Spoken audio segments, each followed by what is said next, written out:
那就贵了，哪里那么贵？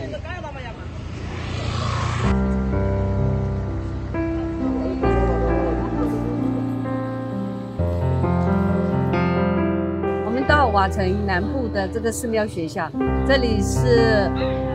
法师将近有2600多位，在地震的时候呢，就是建筑物很多已经倒塌这样子。所以呢，有一些法师呢，现在已经回去，还剩1000多位这样子。但是有一些没有办法回去的法师，他们呢，现在他们要住的地方也是有困难。这边还有很多的那个厕所不够用，还有那个临时的帐篷。我们今天来整个观察了整个寺庙的一个需求之后呢，我们接下来就会评估，还有建一些厕所。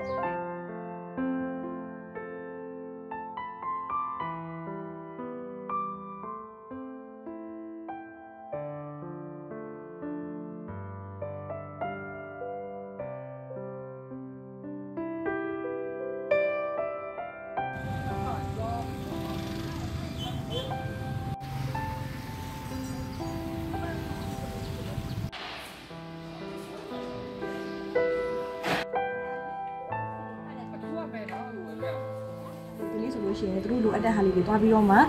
ကောင်းွယ်ဖြစ်တယ်အဲ့ဒါကြတော့ဖြာပါမယ်ခြေနှောင်ပါတယ်ပြီးကြလို့ရှိရင်အဲ့ဖုံဖုံเจ้าမှာဆိုလို့ရှိရင်ဖုံနေဖို့အတွက်ကိုလုပ်ပေးမယ်ကုတ်ပြည့်အတွက်ပေါ့နော်ပြင်ပြားတို့တက်သားတို့အဲ့လိုဟာတွေလည်းပါတယ်ပြီးကြလို့ရှိရင်သူတို့နေတဲ့နေရာအရန်ပူနေအကြောင်းမလို့အပေါ်မှာမိုးပေးမဲ့အတွက်ရရတယ်ဆိုလို့ရှိရင်ပေါ့နော်သူတို့တွေ့ရနေရာတွေက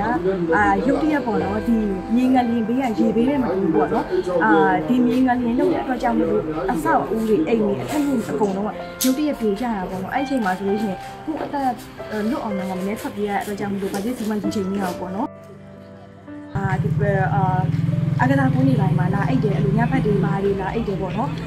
အဲ့လိုနေရာမှာကြာလို့ရှိရင်သူတို့ကတချို့လိုရှိရင်ဖျားဘုန်းကြီးကျောင်းတွေမှာသွားပြီးတော့အဲ့ရတဲ့မိသားစုတွေရှိတယ်အဲ့တော့ဘုံဘုံတွေလည်းကျောင်းတွေပြတဲ့အတွက်ကြောင့်မလို့အဲ့မြေပြင်တွေမှာပဲအဆင်ပြေတယ်လို့တာလဘတ်တွေခင်းမိနေရတယ်ပေါ့နော်